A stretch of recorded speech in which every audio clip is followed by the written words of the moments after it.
thank you to everyone for joining us tonight. My name is Paige Graff, and I'm with the Astromaterials Research and Exploration Science, or ARES division at the NASA Johnson Space Center. And although I will be facilitating tonight's event, we couldn't do tonight's event without the Texas Space Grant and the SEES, or STEM Enhancement and Earth Sciences High School Internship Program. We are so thankful to Lena Miller and Margaret Baggio, who are our partners with the Texas Space Grant. And so we thank them for hosting this event and for inviting all of you to attend. Speaking of our attendance, we do have registrants from 27 states, Puerto Rico, Canada, and India. Some of you are with us live tonight. Some of you may be watching the archive, but we welcome all of you and we appreciate your time in connecting with us and our speakers tonight. Now, speaking of our speakers, we have three great individuals that are going to share their career pathways with you. Our first speaker will be Chris Cline. Our second speaker will be Liz or Elizabeth Rampe. And our third speaker is Albert Meza. And so we hope that you enjoy hearing from all of them. Now, I'm going to turn things over to our first speaker, Chris, who's going to start sharing a little bit about his pathway to NASA science. Chris, over to you. All right, thanks, Paige. I'm going to start talking while I'm sharing my screen. Welcome, everyone. Thank you for joining us this evening and spending your evening listening to us talk about our career pathways at our NASA centers, JSC specifically.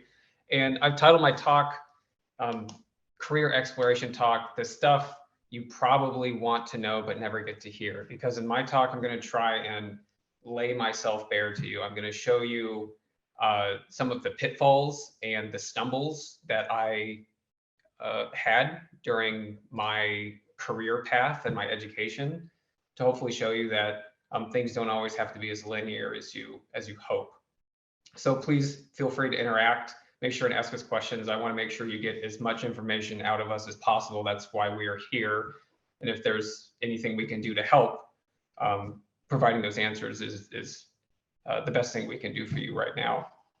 So I like to start when I give these talks by showing sort of this very abridged version of an academic CV. So when academics meet each other, when they advertise themselves, they'll typically have their CV. And what you do is you sort of use this to get to know each other. So if I meet a new researcher at NASA, I might look up their CV and see where they went to school. So this is showing you where I went to school, what I did, so what my thesis title was, what I researched.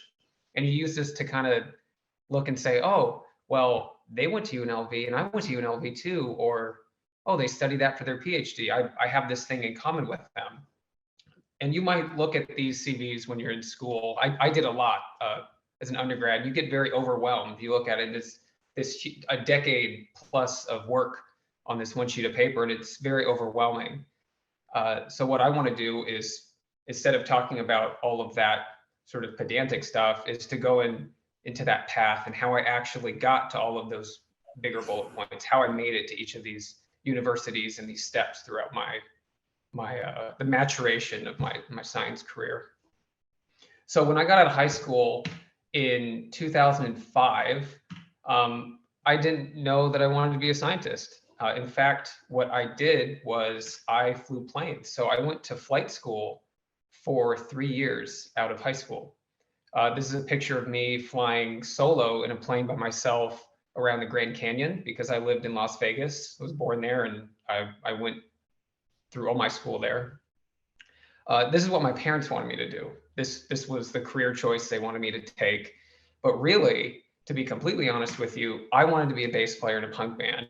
This was my life, was playing music, recording CDs, going on tours, playing shows every weekend. This is what I did. But I knew, even though I really enjoyed that, that wasn't really going to pay the bills, right? That's a hobby. So after 3 years of flight school, still continuing to play in bands, I decided to go to college because I figured to get a job at a major airline, I would probably have to have a bachelor's degree because that's sort of a requirement if you want to work for Southwest or United. So I was always interested in astrophysics. So I enrolled in the local university, University of Nevada, Las Vegas, and I started in the physics department as an astrophysics major. And I loved it. It was everything I wanted it to be. I was taking all these intro level physics and chemistry, math classes that really helped build a solid science foundation. But then after 2 years, I took a geology class as a elective.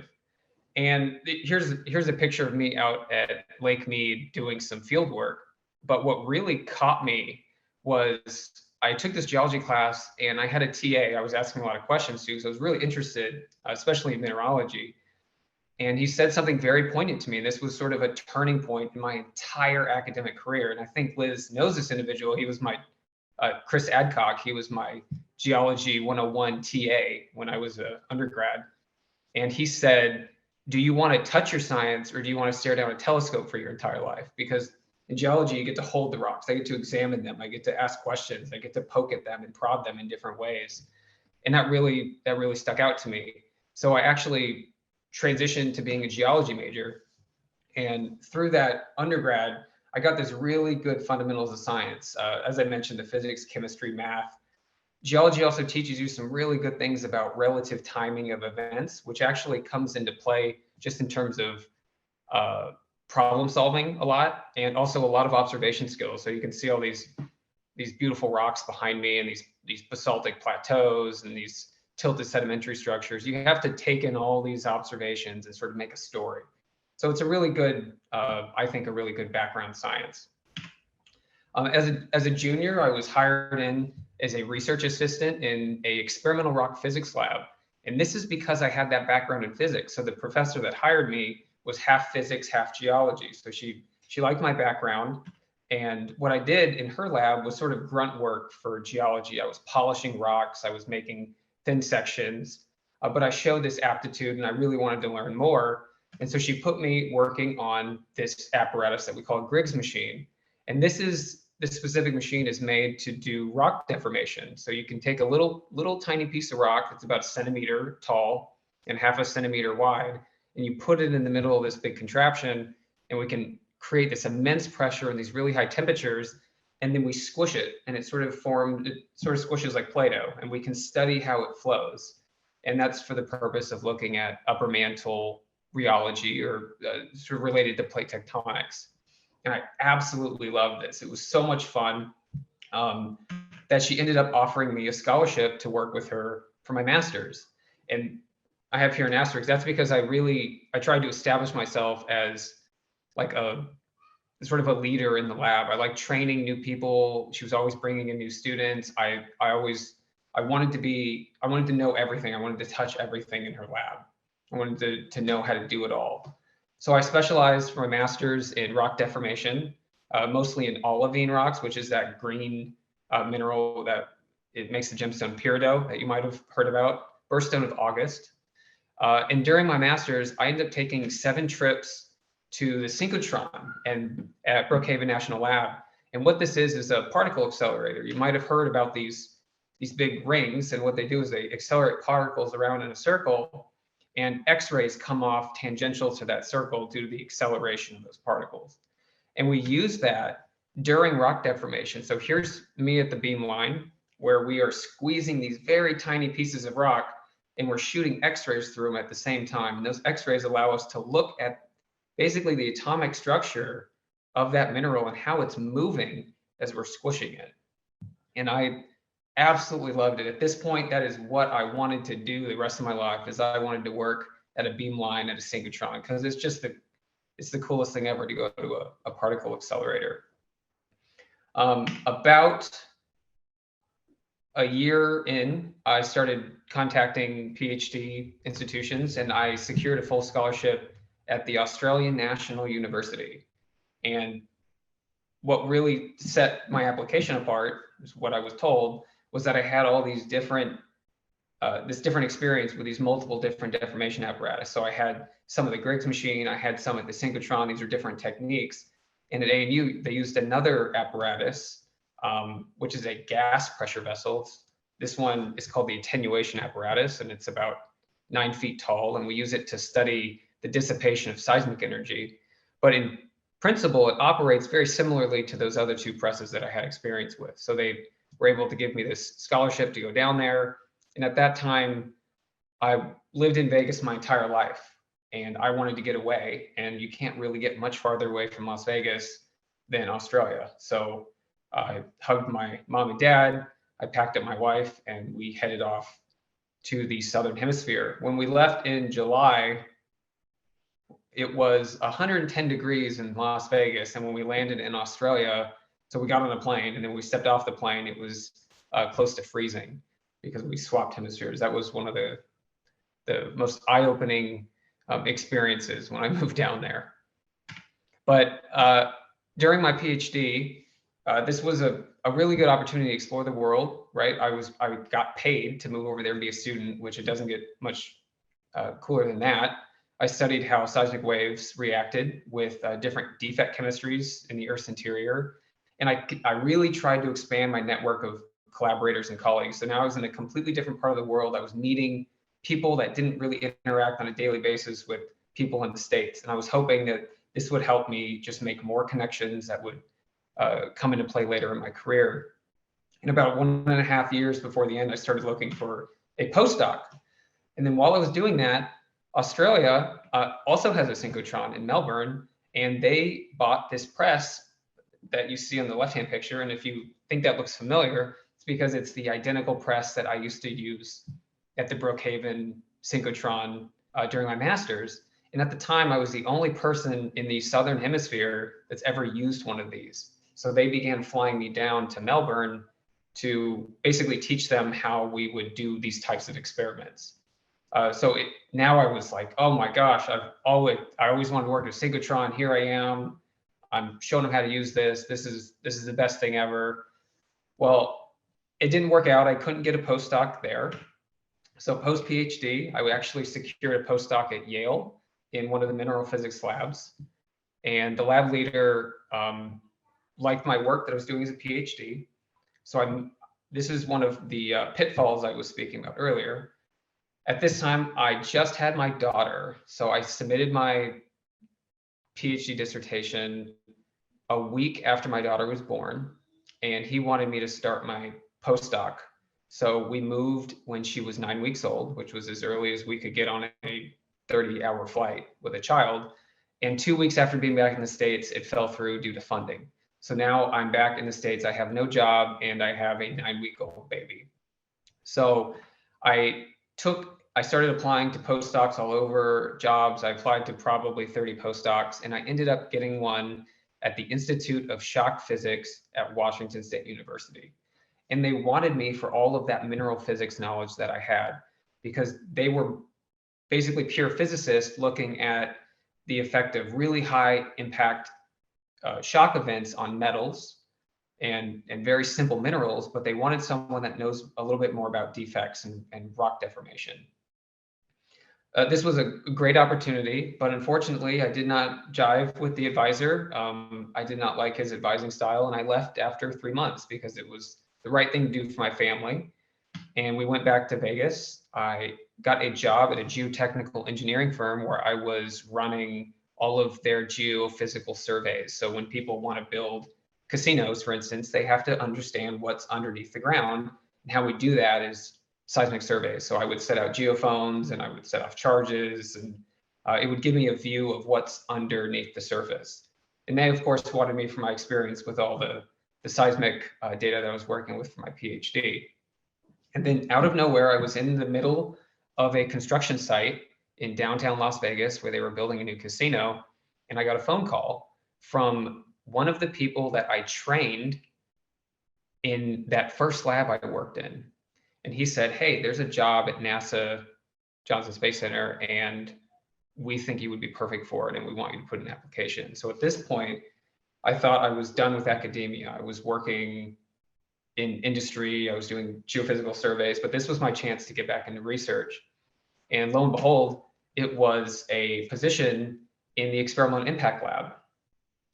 where now I work on the physics and dynamics of crater formation. So this is basically the culmination of all of my experience the last 10, 12 years of my education. So now I'm looking at hypervelocity impact. So that same thing I was doing for my postdoc. I'm looking at craters forming. So when you have space material coming in and slamming into planetary surfaces, you have rock deformation, you have melting, you have physics, you have geology. It's the intersection of everything I've been doing.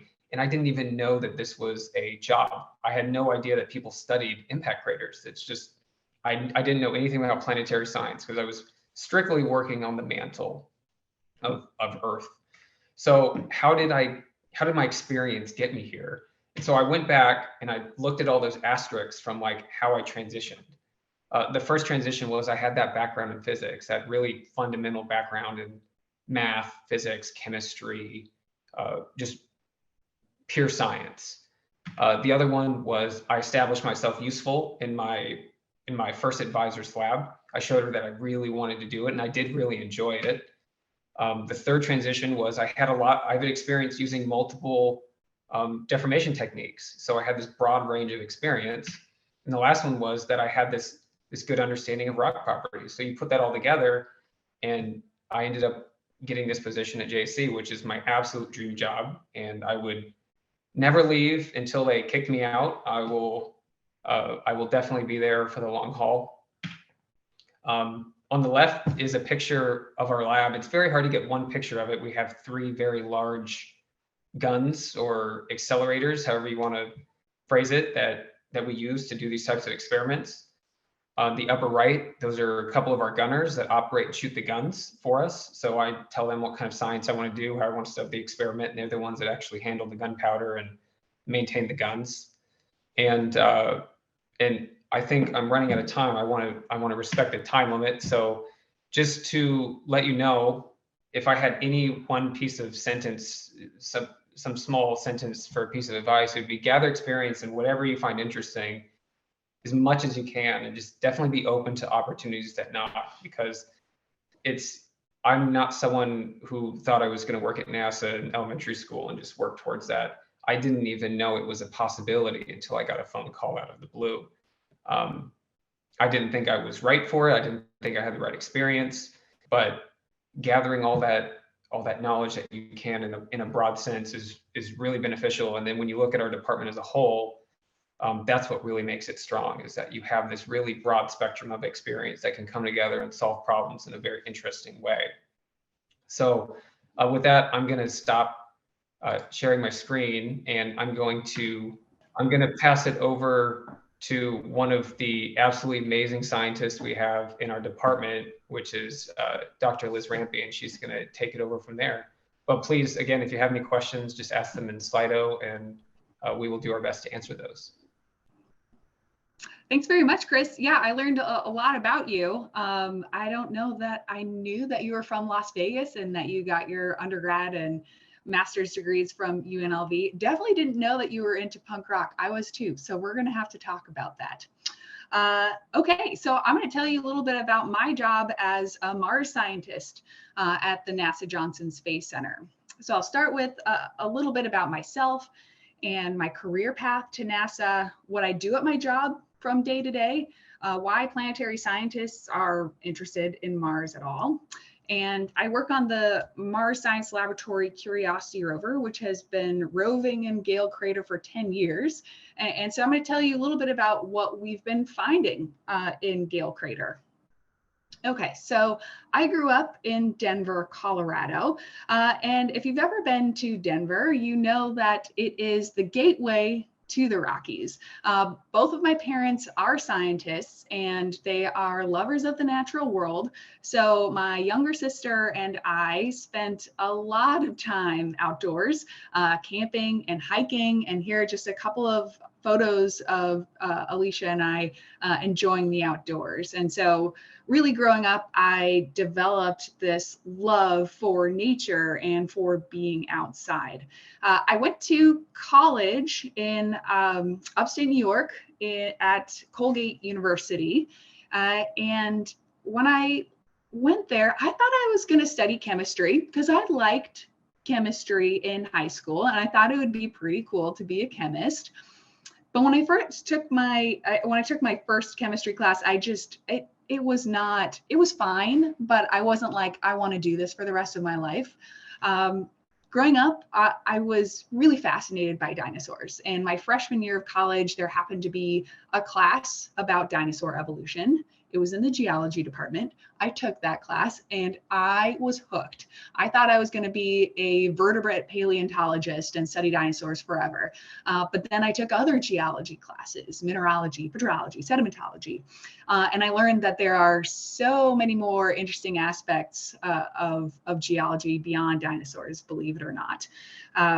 And so I did some research in college on the minerals that form when hot lava flows onto ocean sediments.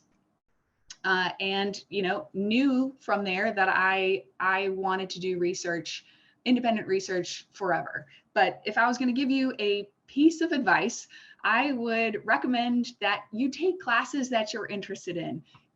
All of the classes may not be interesting, but you never know where just one class that you're excited about will take you in your career. So from college, I went to get my PhD from Arizona State University. Because again, I knew that I wanted to do independent research and I needed a PhD to do that. Before I got to graduate school, I knew nothing about Mars. Well, I knew two things. It's red and it's the fourth planet from the sun, but that is literally it. So in graduate school is really when I first started learning a lot about Mars, because I was doing Mars analog research, meaning I was going to places, studying rocks, studying minerals that are similar to what we find on the Martian surface to better interpret the geologic history of Mars. Well, while I was in graduate school, I got an internship at JSC. And so I started doing research in the JSC laboratories. And that's really how I got my foot in the door. Another recommendation I would give you is to do internships.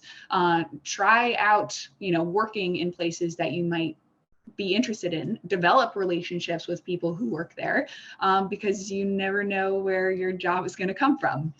So after I got my PhD at Arizona State, I moved to Houston and worked at JSC, did my postdoc there, and have since become a Mars scientist at JSC. So I'll tell you just a little bit about what I do from day to day. One of my primary jobs is, like I said, I work on the Curiosity rover, which is in Gale Crater, Mars. I do operations on an instrument called ChemIn. It tells us about the minerals that we find in ancient sedimentary rocks in Gale Crater. And I do data analysis from that instrument. And so what I mean by operations is I send commands to our instrument to tell it how long to analyze drilled powdered material, or how hard to shake the powder when we analyze it. And another big part of my job is, like in graduate school, I study rocks and minerals similar on Earth that are similar to those on Mars to better interpret what Mars was like in its distant past. And this is a photo of me and one of my very best friends, Cherie Achilles, who's at the Goddard Space Flight Center. And we are collecting samples of the mineral olivine, which is that green mineral that Chris was talking about previously. And so one really great thing about my job is I get to work with really great people and some of my best friends. I also work on robotic analog missions where we are testing operations for future missions to the Martian surface. I also participate in human analog missions, meaning we are practicing to send humans to another planetary body like the moon or Mars. The top photo is from an analog mission called NEMO, which stands for NASA Extreme Environment Mission Operations. And in NEMO, 4 aquanauts instead of astronauts live in a habitat on the ocean floor just off the coast of the Florida Keys. And these aquanauts, instead of doing spacewalks, they go out and put on their scuba gear and collect corals for biologists, as if they were collecting rocks from the moon for geologists. Now, I haven't been the crew. This is not a photo of me. I am one of the scientists in the mission control back room, dry on land, and I'm helping direct the crew where to go and on what samples to collect. I have been crew for one human analog mission, which was a simulated mission to the surface of an asteroid. So here I am driving or flying this mock-up of a rover on a simulated surface, on a simulated asteroid surface. And I apologize if you can hear my dogs in the background. They're not being good right now. So I help collect these data and then present my results at international conferences to my colleagues and to my peers. We talk about the results and I get ideas of how to better interpret the data. And then finally, when I've got a good story, I understand the data, then I write those results up in papers for and publish them in peer-reviewed journals. So let's talk a little bit about science and why scientists explore Mars. Well, Mars has geologic features that are similar to Earth. So we know that Mars was once much more Earth-like in its past. Some of these features indicate that liquid water flowed on the surface of Mars. And life as we know it on Earth requires liquid water. And so we want to know if Mars could have once supported microbial or microscopic life. This is just the surface, the Martian surface. And today, most of the ice or most of the water is locked up as ice, so solid water, in the poles or locked up in hydrated minerals. There is just a tiny bit of evidence, possible evidence for liquid water on the surface today. These are dark slope streaks that form on crater walls in the spring and summertime. Some have hypothesized that these are due to liquid water, but others have hypothesized that it's from completely dry processes. So bottom line, there is little, if any, liquid water on the Martian surface today. But there is a lot of evidence for liquid water on the Martian surface in its distant past, so like 3 to 4 billion years ago. I'm going to focus on this part of the Martian surface. And so here I'm just showing you an elevation map where reds, browns, whites are high elevation, so you can see this series of 3 volcanoes here, and blues are low elevation. For scale, this is a canyon system called Valles Marineris that's over 3,000 miles long. But if you look at the boundary between this high plateau and this low basin in the northeast, you can see these long curvilinear features. These are outflow channels that formed from abundant liquid water flowing about 3 billion years ago. And some of these are over 1,000 miles long. So we know there was a lot of liquid water involved in their formation. There are other morphological features that tell us that there was once water on Mars. This is an image from Earth, but it's a photo of a modern delta or a fan. These form when sediments carried by rivers are deposited in a standing body of water, like a lake or the ocean, forming this hemispherical shape here. But we see these fossilized deltas or fans across the Martian surface in ancient craters. This happens to come from Eversvaldi crater. And so this is where a river flowed into a lake on a crater floor about 3.5 billion years ago on Mars. We can also use the types of minerals that we see on the Martian surface based on orbital infrared spectroscopy. So the infrared is a wavelength slightly longer than what our eyes can see. And in this wavelength range, we can see bond vibrations, especially within water and hydroxyl groups. This is from a location on Mars called Marth-Vallis, and this is actually on the edge of that large northern basin. And these red and yellow colors show you the presence of a hydrated mineral, meaning water is in its structure and water was involved in its formation. So this brings us to why Curiosity landed at Gale Crater. Gale Crater is near the equator of Mars, and it's an impact basin that's about 90 miles or 150 kilometers in diameter. And what's really special about Gale Crater is in the middle, there is a mountain. It's about 5 kilometers tall or 3 miles tall of layered sedimentary rock. We call this mountain Mount Sharp. And based on the orbital infrared spectroscopy, we know that some of the lowermost layers show a change in mineralogy or a change in the types of hydrated minerals that we see that suggests they preserve an environmental change that happened on Mars about 3.5 billion years ago. So I'm going to zoom into this lowermost layer of Mount Sharp. And so now I have color-coded some of these layers based on the minerals that are present. This green valley, which is some of the older rocks that we've studied, has a hydrated silicate mineral called clay minerals. In these younger yellow rocks, these contain hydrated sulfate salts.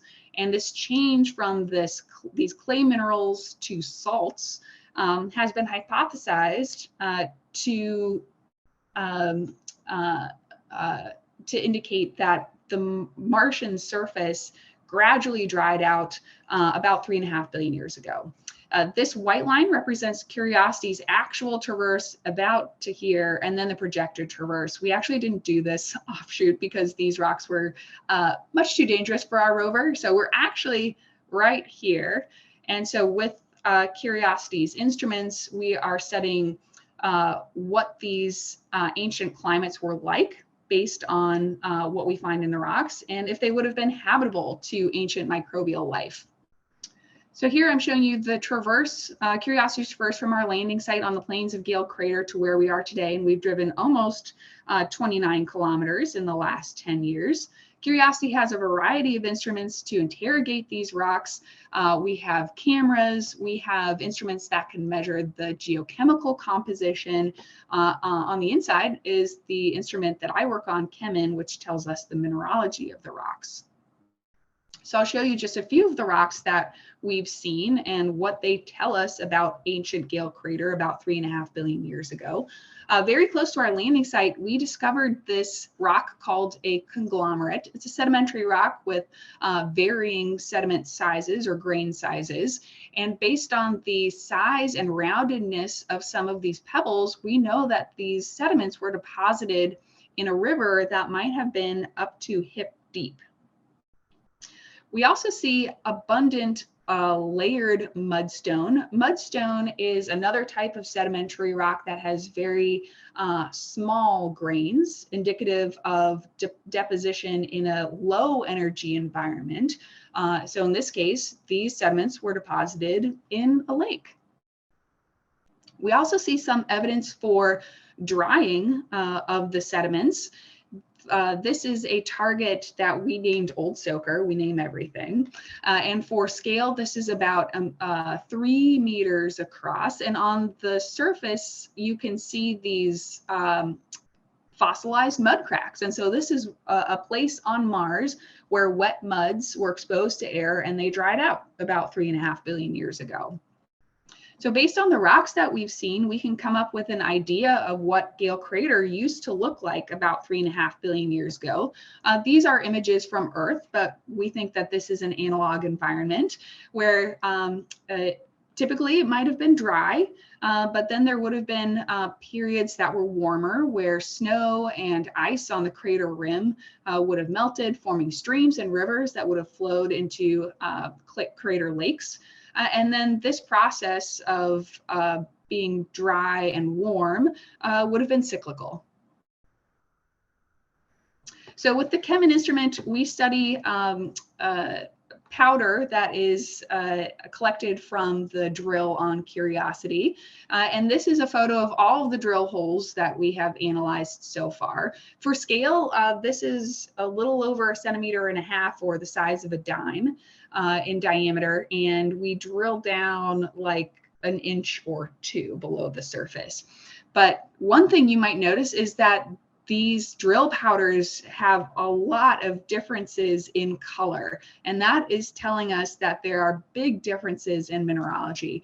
And in fact, with ChemIn, we see a lot of different minerals. Some of them are hydrated, and they tell us that the past waters, both the lake water and later groundwaters, had a variety of aqueous conditions. So some of these waters had neutral pH, some of them were acidic, some of them were relatively fresh, some of them were very saline, some of them had a very low temperature, some of them were a little bit warmer. So based on what we see with Curiosity, we know that Gale Crater had a system of rivers, lakes, and deltas about 3.5 billion years ago. And the mineralogy and geochemistry that we have, that we see, suggests that there are many different ancient environments which would have been habitable to ancient microbial life. And so thanks very much for your attention. I'm going to stop sharing, and I'm going to hand it over to Albert Meza, who is a mechanical engineer at JSC. So Albert, are you there? I am here. Great. Hello, welcome everyone. Thanks for having me. My name is Albert. I'm a mechanical engineer, and I've been at NASA Johnson Space Center for 2 years, kinda. You'll understand why I say kinda after you see my presentation. I work on human exploration projects like Artemis, which is this rocket right here, and that's the NASA's next human spaceflight program, destination, the moon.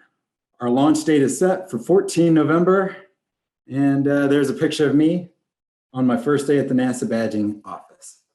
Okay, jumping into my Pathways presentation. I'm originally from Houston, Texas. The Houston skyline is my favorite. Watching it develop one skyscraper at a time really sparked my interest in architecture. My grandfather was in the Army, my dad was in the Army. I was born on an Army base in El Paso, Texas. In 1981, MTV first aired on cable television, and this is my earliest recollection of something called NASA. I went to high school at Cypress Creek in Houston. I didn't know what I wanted to do when I grew up. I thought about majoring in art.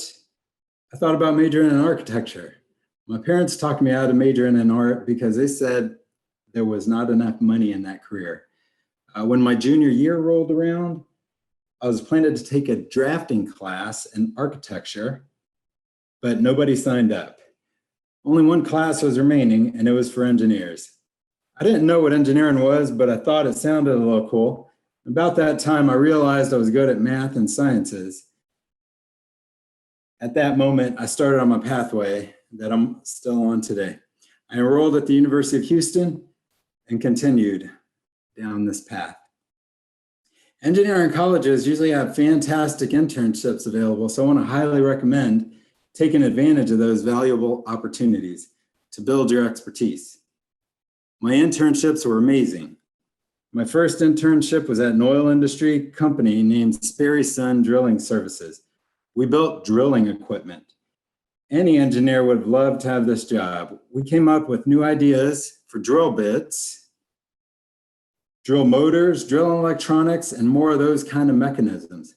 We would dream up an idea, draft it on paper, give it to the machinist, they'd build it, we'd throw it in an oil drilling flow loop and test it. We'd write reports on how well our idea worked or didn't work. It was amazing. It was so amazing that I quit. More on that in a moment. My next internship was a little more well-known company called Walt Disney Imagineering. WDI is a team of artistic engineers and architects who design and build and will build every theme park and Disney attraction known to mankind. Everybody at WDI loves their job, and they loved Disney. It was amazing.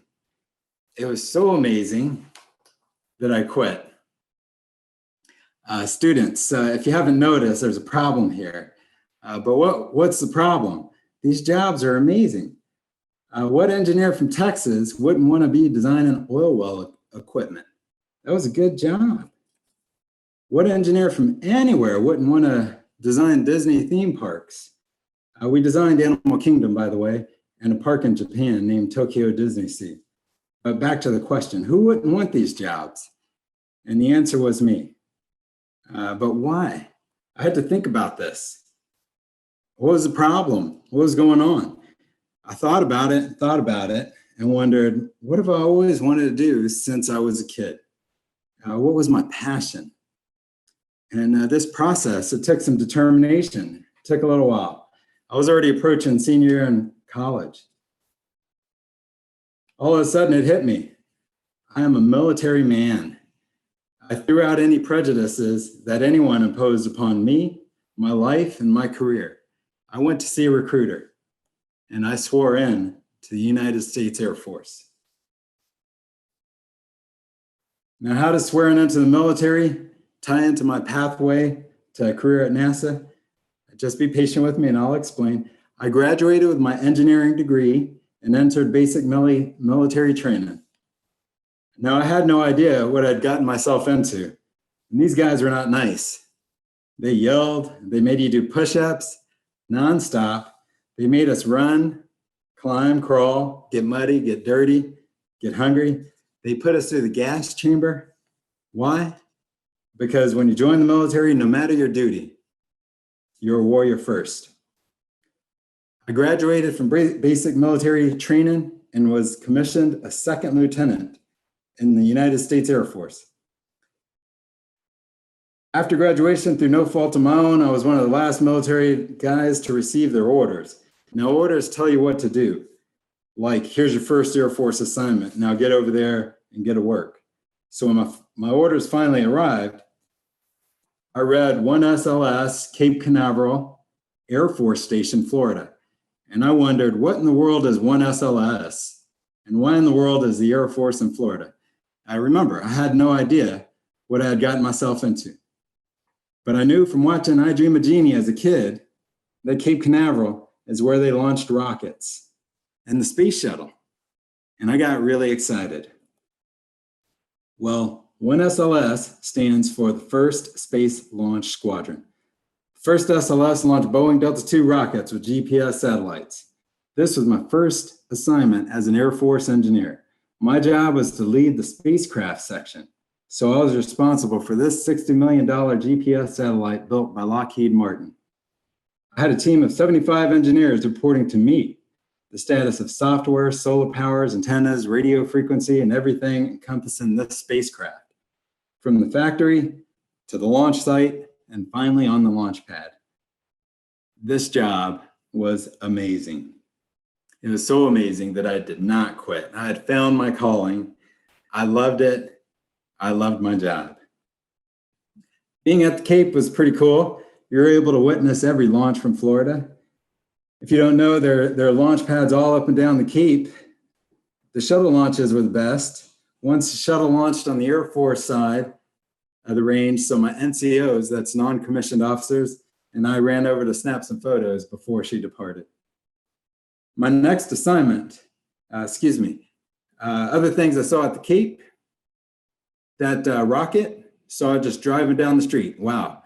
And, you can't tell from the scale here. My truck looks about the same size as this rocket, but here's the cab compartment of my truck, and here is the cab compartment of this rocket. This thing's huge.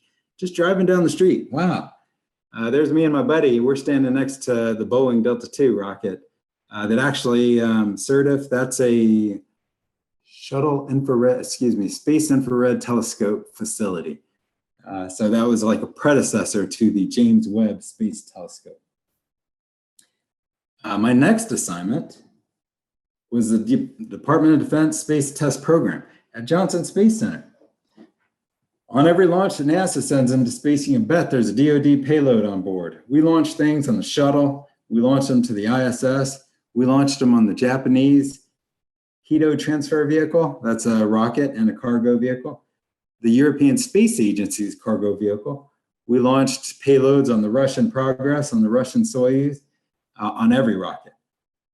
Here's a picture with me and my team. And this black and white payload that you see right there, we loaded into the payload bay of the space shuttle and deployed it out. That was in December of 2006, I believe, STS-116.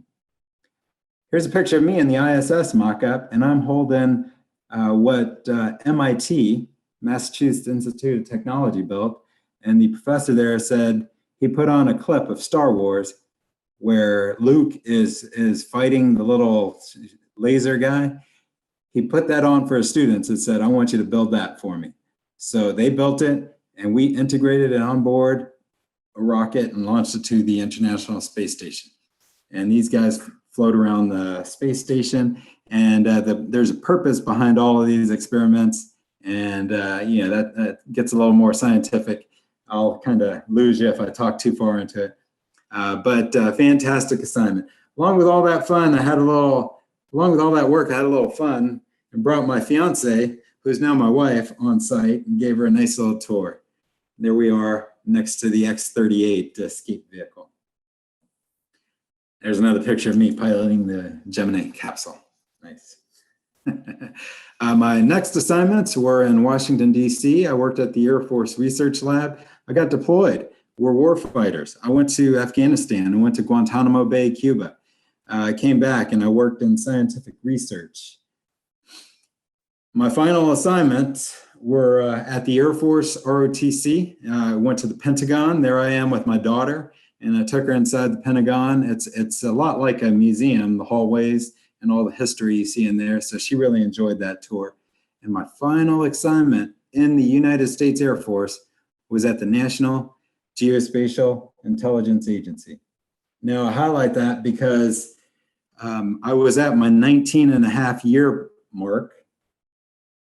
The Air Force allows you to retire after 20 years, but there's a program called Skill Bridge that allows you to depart a half a year early from your military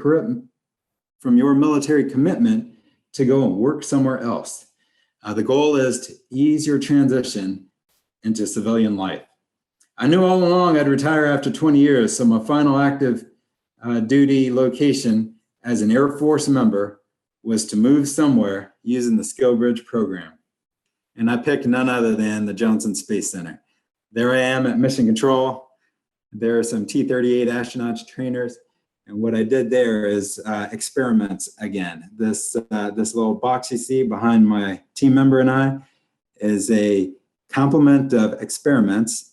It's called STP-SAT-4, Space Test Program Satellite. It's the fourth in the series.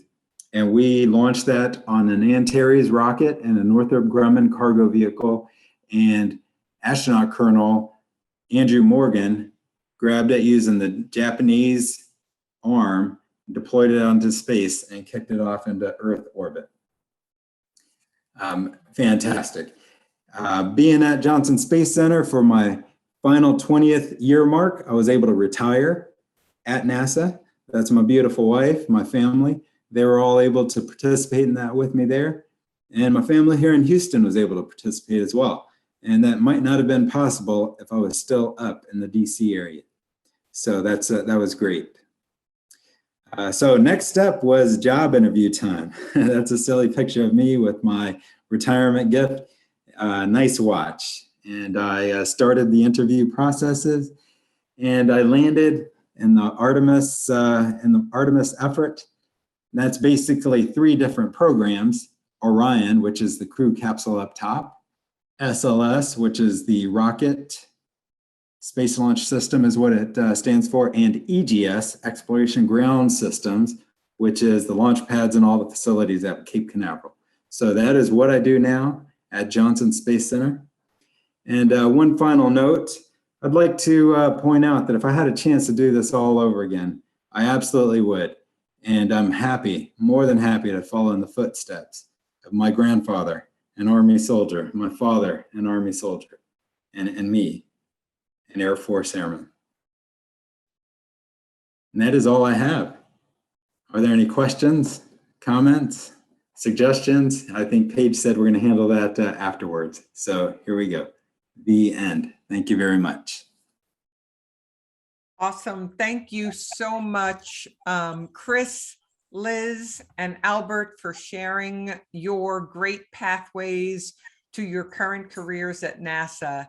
And as we bring up the three speakers, we'll definitely take a look at some of the questions that have come in. Many of the questions actually our speakers have been able to put in answers as you have gone along, but please feel free to put in additional questions you would like to ask our speakers.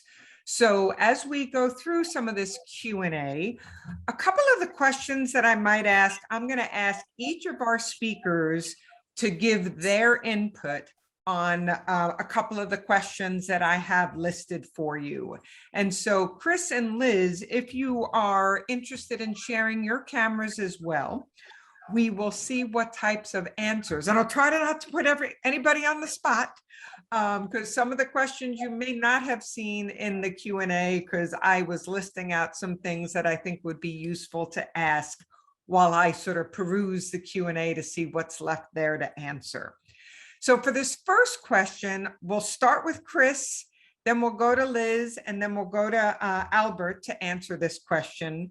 And so the question really comes from me. I mean, you all have day jobs, you've worked a full day, and yet you volunteered to be speakers at tonight's event for our high school and college students, as well as perhaps some educators on the line. So I would like to ask each of you, why do you feel like it's important enough for you to be able to say, you know what, I'll give a talk tonight to these students and folks on the line. What makes in your mind it so important to be able to share your career pathways? And again, we'll start with Chris. So you never know what is going to stick with someone. You never know where they're at mentally. You never know if it might pop in their head years later. I mentioned that it was literally one statement by one TA I had in Geology 101 that changed the entire course of my career. So if all it takes is just a couple hours to share my story that helps inspire someone in any way, then it's totally worthwhile. And second to that, not in importance, but just in order, is how much I enjoy what I do. And it's a lot of fun to share it, get to work in a very unique environment, and people don't get to see that every day. They don't get to see inside of NASA centers. I know I didn't see inside of one until I came for a job interview. So if I can provide that to people very early in their career, an opportunity I didn't have, then it's very well worth my time to do that. Excellent. Liz, how about you? Yeah,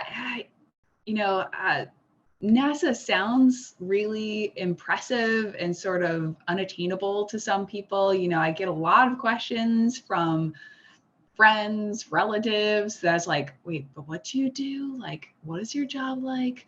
And it's not, I mean, I guess it's pretty impressive, but it's not unattainable. Like, you just heard from three of us who have three different jobs that had three different career paths, and we all made it to NASA. So I definitely just wanted to share, some more personal information, some advice, and just show, young people that if you want to work at NASA, you can, and there's a variety of ways to do it.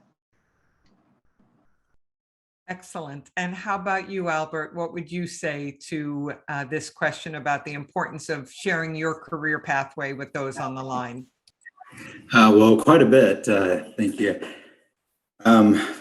I had a real challenge with my path. Doubts from my parents, doubts from myself, doubts from my friends, people that are there and who are your support group.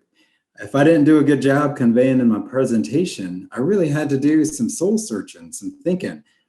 And I want young people to know that that's okay. I was a senior in college when I decided the path that I was going to jump on, which was joining the Air Force, and it landed me here. That could have went a complete different way. But if you don't take the leap, you don't know where you're going to be. And, another thing I'd like to say is, well, being in the military, regardless of whether you're an engineer, infantry, pilot, you name it, they train us to be leaders. People come into the military at 18 years old. They haven't even seen what's out there yet. They're away from their families. They're away from their friends. They're uprooted in a new world. And we need to be the leaders that show them the way. Why do I come here? Because that's important to me. That's important to convey on the youth, on young people, that you can find your own path. You don't have to do what your friends tell you you should do. You don't have to do what your parents do. Do what you want to do. That's what I did, and I'd do it all over again in a heartbeat. Thank you. Well, thank you to the three of you for answering that question. And, each of these individuals were just like those of you watching in the audience tonight, whether, again, you're in the live presentation or the archive. They were once your age. They once had some of the same feelings you may feel right now, but following that passion and your dream, that's special for you is so very important. So thank you, Chris, Liz, and Albert, for sharing that information. I do have a question actually that came in specifically for Albert. So Albert, the audience would like to know, do you use any of the things you learned at Disney in your job today? That's funny. So let's see. At Disney, I served as a mechanical engineer there. I talk like I'm in the military because I was, but I served as a mechanical engineer. We had to work with electrical engineers, structural engineers, show ride engineers, teams from all over. There are thousands of people that put together these parks. And we did the same thing in the military. There are thousands of teams. Thousands of people on separate teams that have to come together. You have to work together to make this work, to pull this project together. Absolutely, teamwork is key. You can't do something all by yourself. If you can't work in a team, you need to solve that problem. So yes, absolutely. Another thing about Disney, they're fast moving. They're building the attractions while we're still designing them back in the on the drawing boards. So we got to catch up with them. And if it's already built, well, we got to figure out other solutions that we may have already designed that are no longer feasible. So that's what I did at Disney. Absolutely translated to my life in the military, and it absolutely translates to what I do today at NASA, working with teams from the Orion program, the SLS program, EGS programs, to get this rocket off the launch pad and out to the moon and back safely. Excellent. Thank you so much. And I heard from all three of our presenters them talk about teams and the teams that they get to work with and the people that they get to work with and the groups that they get to do the many things that they get a chance to do. Teamwork is so important, as Albert so greatly stated, you need to be able to work as a team. And team members don't always agree with one another, but that's also the beauty of a team, in being able to learn from one another and the different points of view so that you can together figure out and solve problems. So thank you again, Albert, for that answer. And I just saw a question come in, and it was for all of you. I'm going to see where that went. Well, while I'm looking for that question, here it is. And this time I'll do it in a different order. Liz, I'll ask for your input first, followed by Albert, and then over to Chris. So in your opinions, we had a question. What are some of your thoughts on what someone can do or do differently and have their resumes make them stand out, whether it's for a NASA job or any other job that they may be pursuing? How do they have their resume stand out? So Liz, over to you first.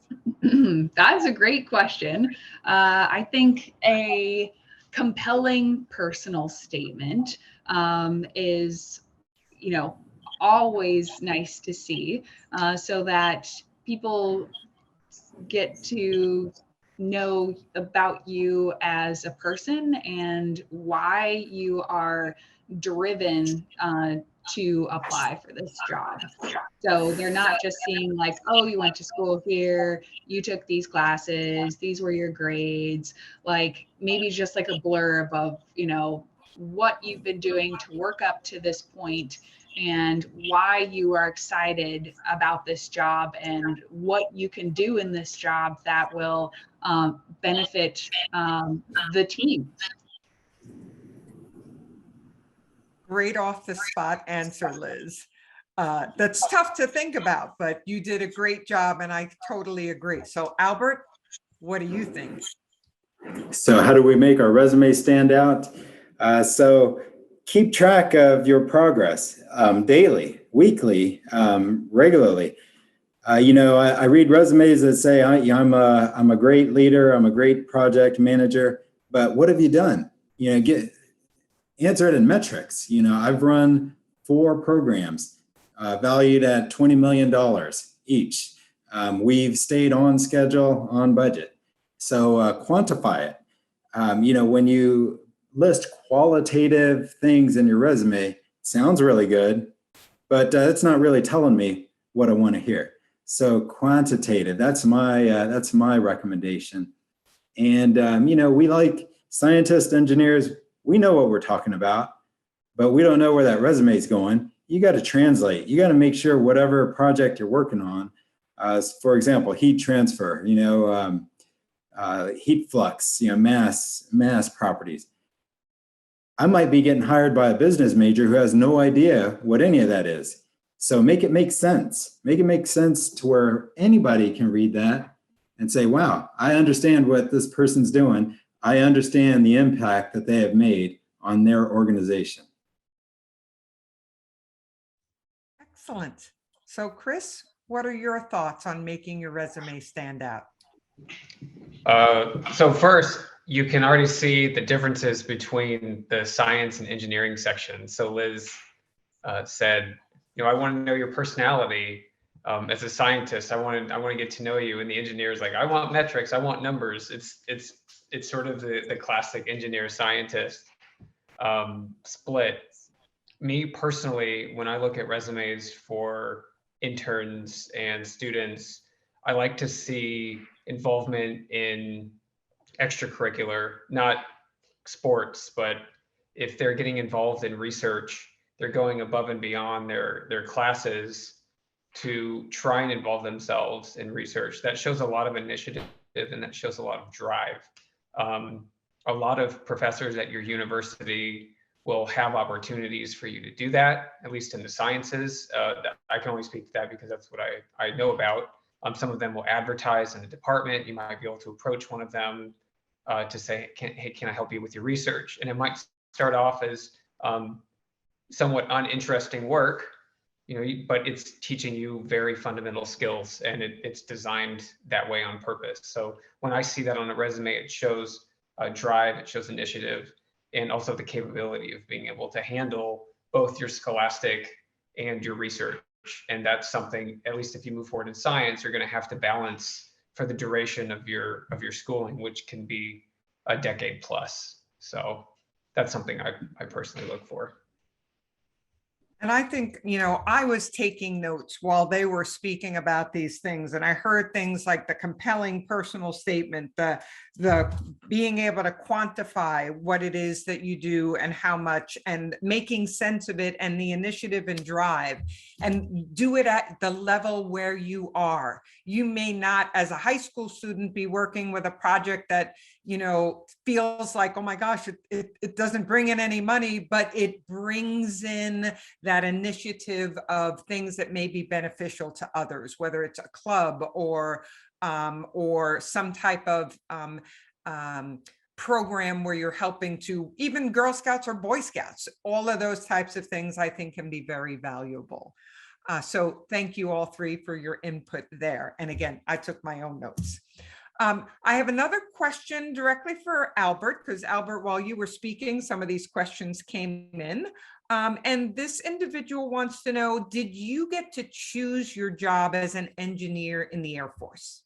I did. So as it turns out, by complete happenstance, the Air Force really likes engineers, really likes scientists, STEM majors. So if you have one of those, you'll be very competitive to receive an Air Force commission. Now it's the military, and I was thinking this as I went in, when you decide you're going to join the military takes you. And that's not the case. That is not the case. In fact, for every 100 people who apply for a commission in the Air Force, about 18 are selected. So that's like 82 people who think they're going to have a future in the Air Force that do not. So if you have a STEM degree, if you're an engineer, you're going to get picked as an engineer. You could also apply for something else like pilot or navigator, or like a bomber. They call those weapons systems officer, with an engineering degree or any degree. But if you want to be an engineer in the Air Force, you have to have an engineering degree. I saw another question in Slido. If you'd like me to take that one, Paige. What are some of the things you tested in the DoD space test program? So when I left, my performance report said I flew 34 experiments into space. So a lot of those were like Missile Defense Agency experiments. We'd ask the shuttle to fire its engines, while we'd have ground-based assets and space-based assets look at the plume created by the engines. So why do we care about that? Why does the DoD care about that? Well, the shuttle, it's a re-entry vehicle. There's another thing that's a re-entry vehicle. It's called a nuclear warhead. So the Missile Defense Agency wants to be able to characterize the differences between a harmless re-entry vehicle and something that we need to worry about. And that MDA headed that up, Missile Defense Agency, and of course NORAD and NORTHCOM. Those guys are interested in it as well. So 34 experiments, that was one of them. I can go through all of them, but I don't think Paige is going to let me. The one that I talked about on the shuttle with that big black and white can, that thing deployed out of the shuttle, and inside of it, it would break open once it was free of the shuttle, and two perfect spheres would come out. And a satellite is not a perfect sphere, but that's how we model drag, orbits, everything using perfect spheres. And in the real world, there's solar arrays, antennas, and everything that slow down the spacecraft. And we don't like it when the spacecraft slows down, because then it'll come back into Earth's atmosphere, and we don't want that to happen. So in order to characterize the drag coefficient at low Earth orbits, those perfect spheres helped us build a better drag model of that upper atmosphere where the shuttle orbits, where the space station orbits. Well, excellent. Thank you for answering that question as well, Albert. Now it is 13 minutes past the top of the hour, and in our last 2 minutes, I have one real quick question I'll ask each of our speakers, starting with Albert, going to Chris, going to Liz, and then we'll bring it to a close. So my real quick question, if you can answer in 30 seconds or less, is what important supports did you have throughout your youth as you tried to find your way on your career path? So what were those important supports that helped you along the way? Albert, we'll go to you first. I beat up on my parents saying they doubted me, but my parents bought me space shuttle toys when I was a kid, bought me NASA books when I was a kid, as well as other stuff, but that's what I remember. And those nuggets stuck with me all these years. My father was in the military. My grandfather was in the military. I don't like to think that that had any bearing with me joining it, but it probably did. And I owe it all to my family. Really, it was my family. Thank you. How about you, Chris? Over to you and your supports.